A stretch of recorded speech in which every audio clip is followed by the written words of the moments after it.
So thank you for taking the interview today. I appreciate it because obviously I haven't got a lot of time in my schedule, and I'm sure you haven't as well. So I appreciate you actually getting it in fairly quickly. But I just wanted to ask you a few questions about your general career so far, what you've done, and just a bit about online really, because obviously I know you've had a few problems obviously with Twitter and stuff like that recently. But you supported the Reds since you were born, so what's your first memory of them? First memory of them, there's a lot of memories where like I've just sat, like I was brought up in a football mad household. My brother played professional football for Crewe, Preston, and he then did a stint at AFC Liverpool, so I was always around football. Um, and I guess it was just a case of we were sat in front of TV watching the Reds play. Steven Gerrard, obviously. I remember the first time I ever went to Anfield, due to being a woman. A lot of people, a lot of lads especially, oh, we went when I was a kid. I didn't do that because it was one of those things where in the early 2000s there wasn't a lot of girls going, and my family didn't really feel comfortable taking me because I had to go to the toilet myself and everything. So it was a case of my first game was against Manchester City. I was in the Annie Road end, and Steven Gerrard scored a penalty. We went on to win, I think it was the FA Cup that season, must have been around 2011-12. But my first memory would probably be just sat at home watching the Reds, over the TV. And like, 2005 when I was 3-4. I remember that I wasn't allowed to watch the penalties because it was bad luck if I watched the penalties in the Champions League final. And I'd broken my arm before, like maybe half an hour before the game. I refused to go to hospital. My family refused to take me to hospital once they thought I was fine. So I actually watched the Champions League final with just a broken arm, and didn't go because the football was a much bigger thing than me just breaking me arm. So you've been doing YouTube as well, like recently. You've done it. I think you started your channel in 2021. What made you start? It was the idea of I've got to do something. I didn't ever think I'd be able to stay within football. I thought I'd have to go and get a job elsewhere outside of football, and I wanted to make sure I had a CV and a background that if ever a job came up and I went for it, I might not have the experience, with around other people doing it as much, but I'll have the background of social media, of YouTube, editing, uploading. So I don't like doing the YouTube videos in the sense of I feel very uncomfortable. And I did never want to do that, but I made myself do it so that I had some sort of CV behind me. But lucky enough, I ended up staying within football anyway. And I've just carried it on since because what it gives to those who aren't able to get the football game, I quite enjoy. I like seeing, people believe that, it puts them in Anfield for just that 10-minute video. And that's the power of social media. It's the power of Anfield. So yeah, I did it from a perspective of get some experience, go and do it on your own, push yourself, and it all worked out in the end. So since starting YouTube, what would you say has been the most challenging thing for you? It'd probably be, so now I don't put out videos where we lose or anything because since I've came here, I've realised that even though my channel is much smaller, when you put up a video of Liverpool Football Club losing, no Liverpool fans are watching that.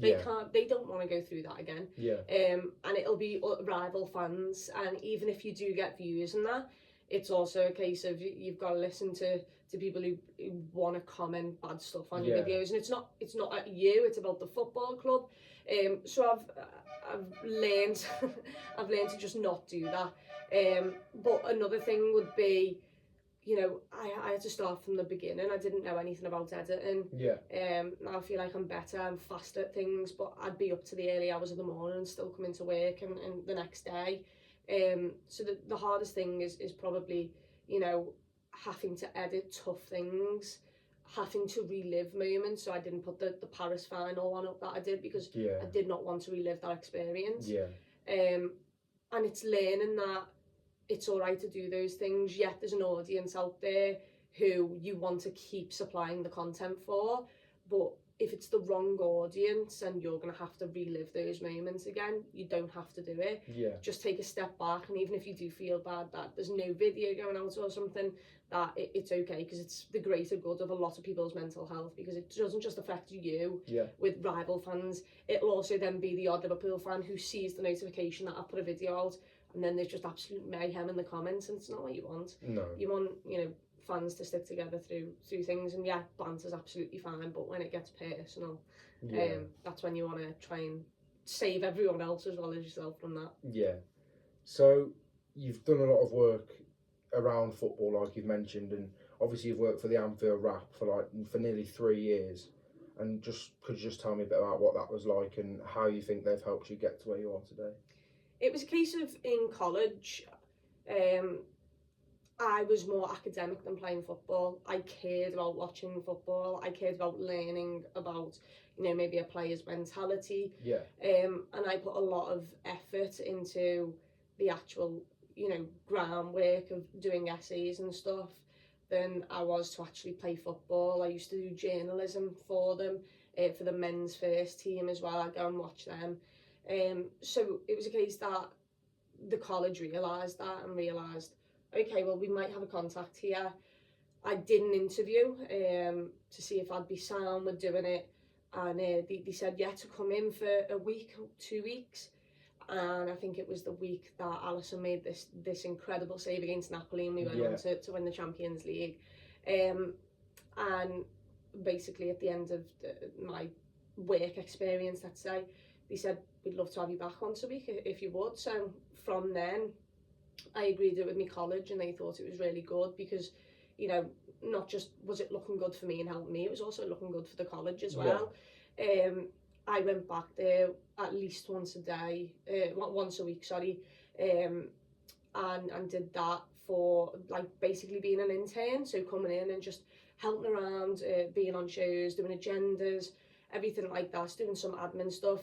And then after that they offered me a year contract, which I then stayed there for and did that as well. So it gave me another idea of what you could do within sport, because I tried to find something to do with it within sport, and instead of people looking at other avenues, they always looked at my grades and was like, oh, you're good at English journalism.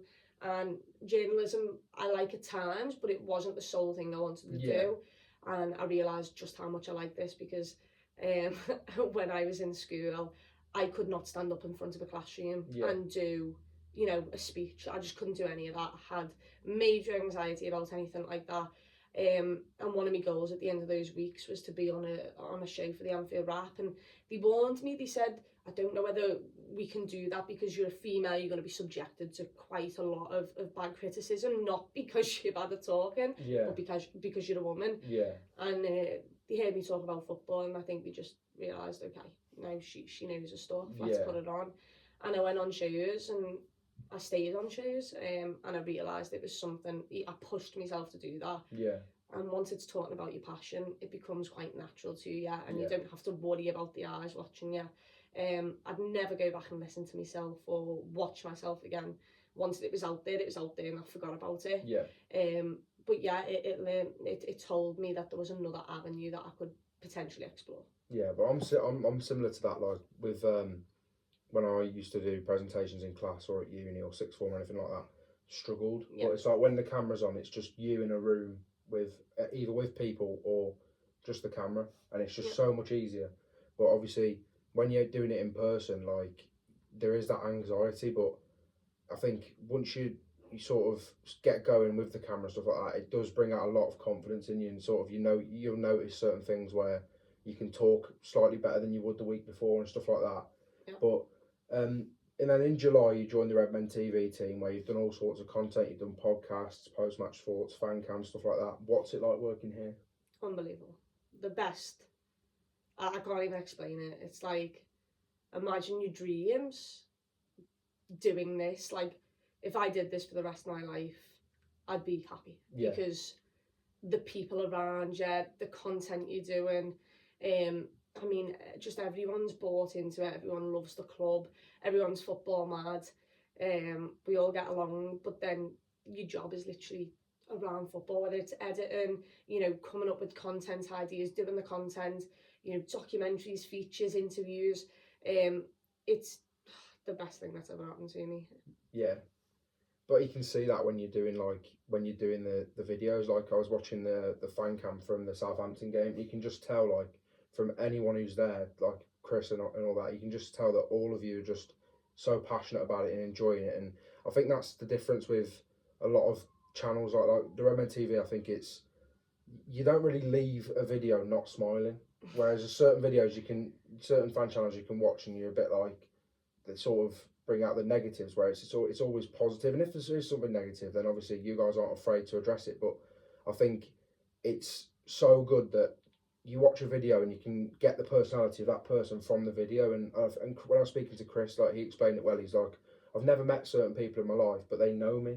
Yeah. And it's like, just from watching videos, you feel like you know the people because you're watching them every day, every week. And it's like, I think that does come across more with RedmenTV than any other channel. Yeah, it's a case of, with that, I am so football is my life. Liverpool Football Club is my life. I can't tell you what I'm like after a loss. Yeah. It's hard to put things into context straight after a football game. That's one of the hardest things to actually do, because I am so affected by the Reds. Sorry. I'll be annoyed until they play again and put it right if they draw or lose. Wolves, I remember coming out of Wolves and where everyone else was like, it's all right, we've got a Champions League final. I said it on me vlog, and I was like, look, I'm trying to look at the positives here.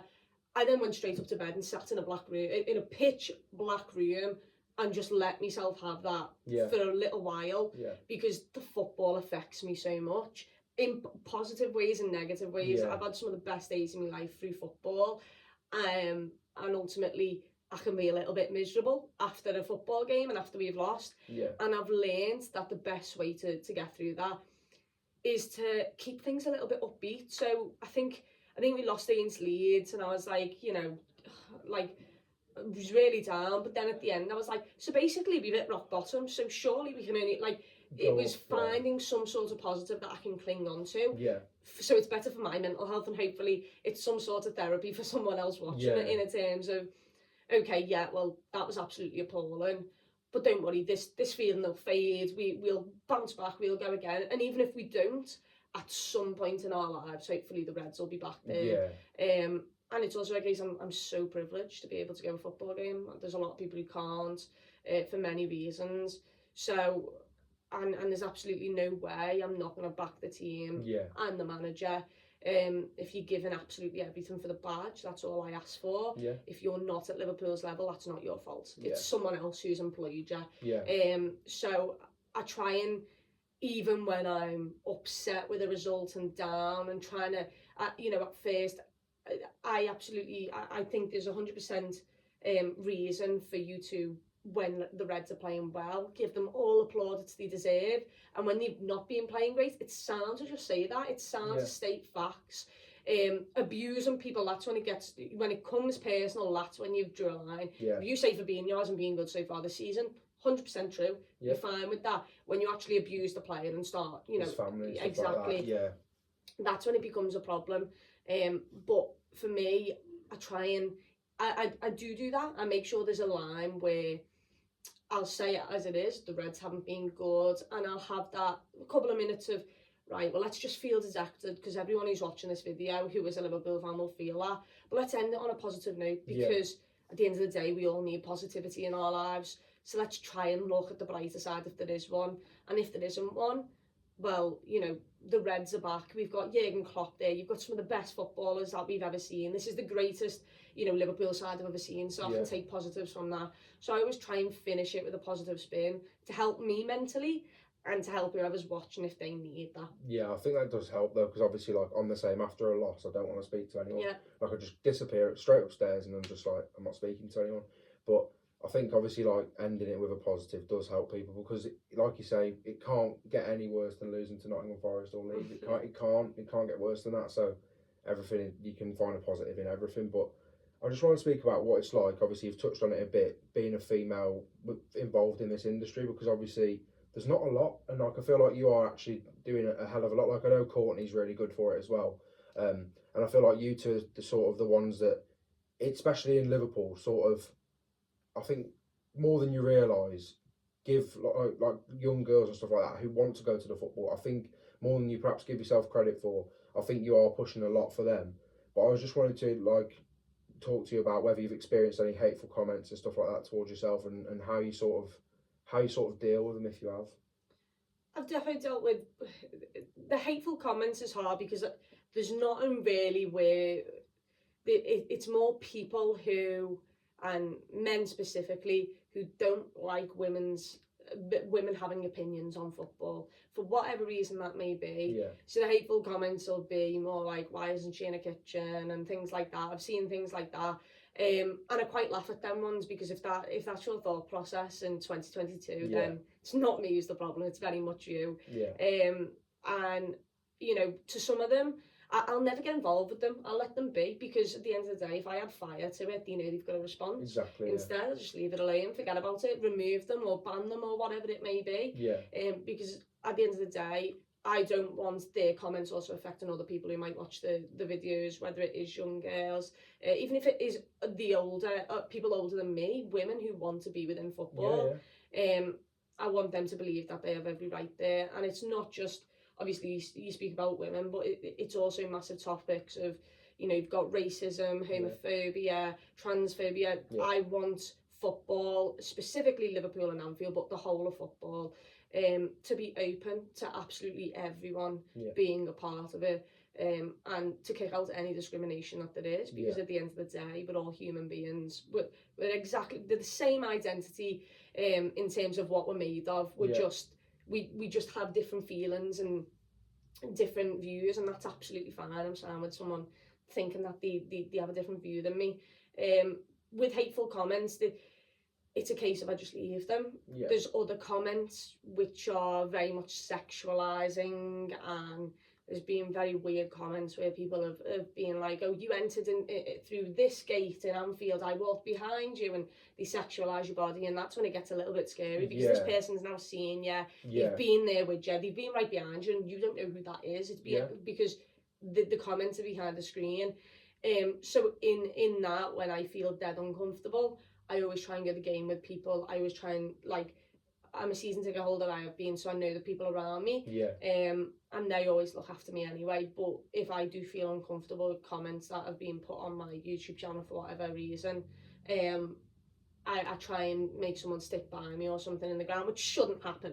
Shouldn't need to be a thing. But if that makes me feel more comfortable, then I do that. But comments, you're always going to be subjected to them, sadly. Whether, I mean, you know, male or female or however you identify, you're always going to be subjected to comments, whether people don't like your opinion. People take it far too far. You could think Fabinho's done well this season, and I'll say, all right, well, I don't agree with you for this reason and this reason. Other people come and personally attack you and, like, you know, say really hateful things. That there's a line, but at the end of the day, I'm not that type of person, so that's not on my conscience. I don't have to worry about that. So for me, dealing with those comments, it's either making sure I'm safe and I'm around a group at the football, or it is, if it's just hateful comments, ban them, remove them, and you don't have to look at them. Some of them, I won't lie, some comments do keep me awake at night in terms of they just won't let my brain switch off after a football game, after I've done a piece of content, because you're then worried if everyone else saw it the same way. And it can just play on your mind a little bit. But, you know, when I wake up the next morning, after a couple of days, it doesn't affect me anymore. You've just got to put it in a box and move on. And obviously it's not easy. I feel like I can deal with it a little bit better. Because I've been within this, obviously, the situation a lot for quite some years now. But yeah, it's a case of trying to just keep it in a box, move it away, ban it, like, just keep them away from your channel so it stops happening. And there's also other ways to stop it. If you know that something's not going to be specific to Liverpool fans, like losing a game of football, and there's going to be rival fans who take it there, I've just removed myself from doing content with Liverpool losing a game of football. But I think, like, when you speak about comments and like hateful comments and the way people sexualise women and stuff like that, I think a big part to play in it is Twitter. Like I think, Yeah. like I know you've had a few problems with Twitter, but it's in a way it's a bit of a blessing just to have a few, a few days away from Twitter. I wish I could. Yeah. Problem is, it just draws you back. Like it's I don't know what it is, but it's just. It seems like you see more negative things than positive things, and and even when Liverpool win a game, there's always a negative. Yeah. And I think that's the difficult bit for me because we could play. Say we play Man City, I think every player was at least a 9 out of 10 when we played City. But someone's going to find that one player who's made one slight mistake and they're going to go, oh, terrible. But it's just like you can't have your own opinion and voice it in a way. And I think it's even more difficult being a woman and doing that. Like obviously I haven't experienced that, but I can see it just on Twitter. Like the way that people speak to and about women, it's just I don't understand it at all, and I don't get why it's still around. Like it's such a dated thing. It shouldn't have been around anyway, but it's just so outdated. I just don't understand it. Women had to fight to just have their voices heard to begin with. When people mention equality and say how far we've come, we've really not came that far. Yeah. Because we're still in a situation where women can't comment on a football game without being absolutely ripped apart. Yeah. And there's other big important things that haven't come too far as well as just being, people being sexist. Yeah. But the way to solve these problems is by highlighting them more. Yeah. And trying to educate people more. And some people are just stuck in the ways. That's how it's going to be. If you can try and not put yourself around those people, remove them, ban them, whatever it may be. If we can try and do that, I mean, it shouldn't have to come to that, but sadly at the moment it is that case. Yeah. The thing with social media is for all its positives, it's equally got a worse negative. Yeah. Because it's so easy to attack someone, to degrade someone, to discriminate someone and get away with it. I mean, Ivan Toney's being subjected to some absolute vile racism. Yeah. And guess what? Instagram just can't track this person down, so they get left and they're allowed to do it. Which there's no consequence for that. There needs to be, these social media platforms need to have things in place. Yeah, there needs to be a verification thing. I've spoke about it before. Like there needs to be some sort of passport or something where you have to register your ID because I don't like it's so common. I see it every day, and I'm not, that. And I think a lot of it is football Twitter, and I'll probably get hounded for that. But I think football Twitter, I do see it more often than anything. It's just the thing that I'll always say is at a football game, when like I first used to go there, I'd be sat in between lads and they'd speak over me. Instead of asking me the question, they'd ask another lad who they haven't known. Why that happens, don't know, because if you ask me, I could probably give you an alright answer. No more than in my opinion, but that happens. I think that the thing with social media is there's a lot of people on there who aren't match day going fans. Yeah. I think there's a massive difference. So on Twitter, there's always the scapegoat of, Jordan Henderson, Trent Alexander-Arnold at the moment. You know, there's always some sort of scapegoat for things. In the ground, it's not like that. So Curtis Jones was a scapegoat on Twitter for Nottingham Forest. Yeah. But inside the ground, in the away end where I was sat, Curtis Jones was the only one getting praised because what you can't see through the TV is how much work he's putting in. Exactly. Or what he's doing off the ball. Or if he's shouting at players to help him out and stuff. That's what you can't see. Yeah. You only see what, the camera shows you that they're aiming at. And it's always going to be where the football is. You don't see what other players say on a pitch and the work rate. So...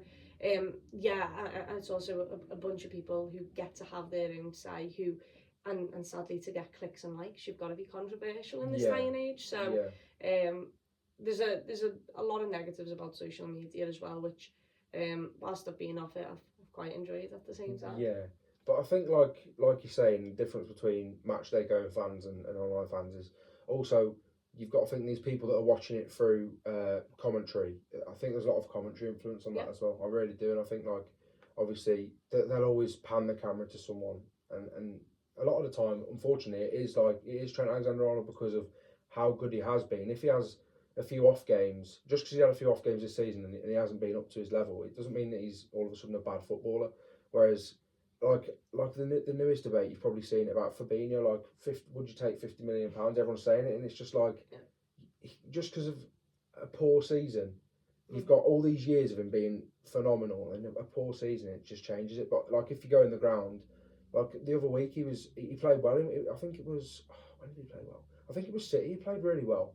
and it's just like played good second half against yeah, Ajax. yeah, that was it as well, yeah. Years, And you a what, couple yeah, weeks ago, sorry. But yeah, and I guess for fans who aren't able to go to the ground and speak to other people, that is what social media is there for. yeah, But people are so bothered about likes, retweets, attention, comments, that sometimes it's just easier to say the most controversial thing and be a bit negative. yeah, It's always easier to be negative than positive in yeah, every situation, pretty much, because that's just the way life is. So many people have struggles, and it's so easy to get caught up with the negatives of it.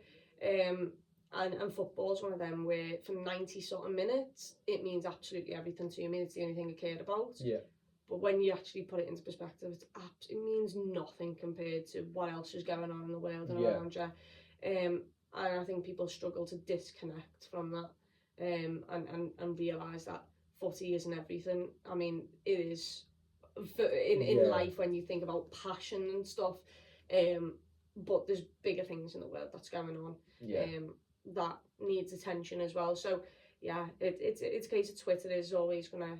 You've got far too many people who don't get held accountable for things. yeah, And far too many people who enjoy the idea of building up a profile, and fair play if that's the way you want to do it. If that's, some people earn money that way, that's absolutely fine.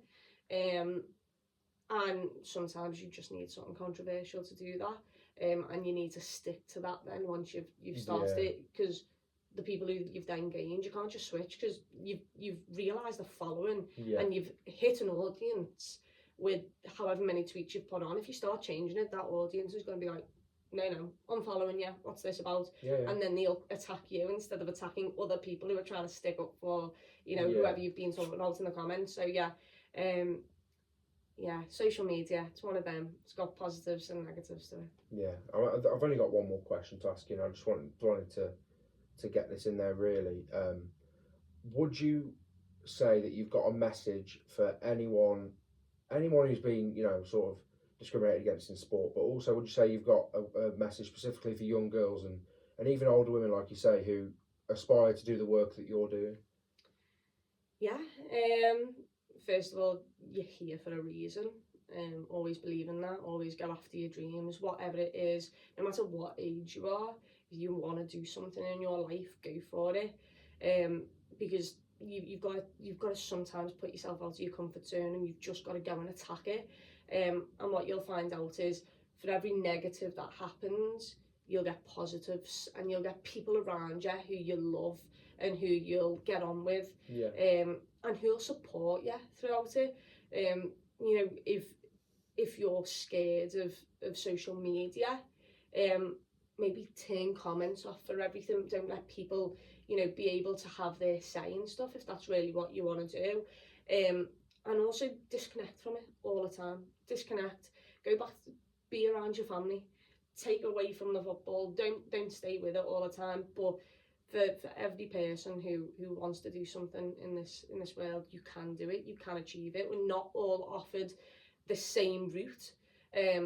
I'm going to be more fortunate than others because I'm from Liverpool. I live in Liverpool. I'm a Scouser. I love Liverpool Football Club. yeah, I have a season ticket. I'm able to go to games. So everyone's got different pathways, and it's not always easy. But if you truly believe it, if you're truly passionate about it, you can make it come true. And for women out there, just know that, there are other people like you in this industry who will support you, who will want you to be there.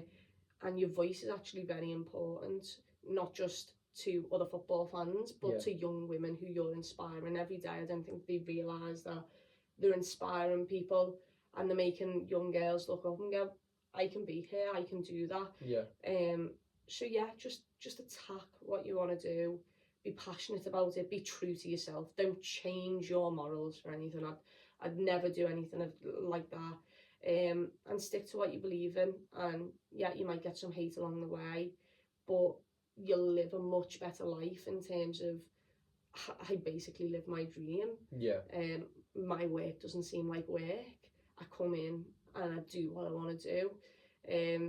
And there's always a light at the end of the tunnel in terms of you'll always have people around you who can help and support you, and if you do need that help, then accept it, be open to it. But yeah, most defo go for it. Always believe you can do it. Yeah, thank you. I do No appreciate worries.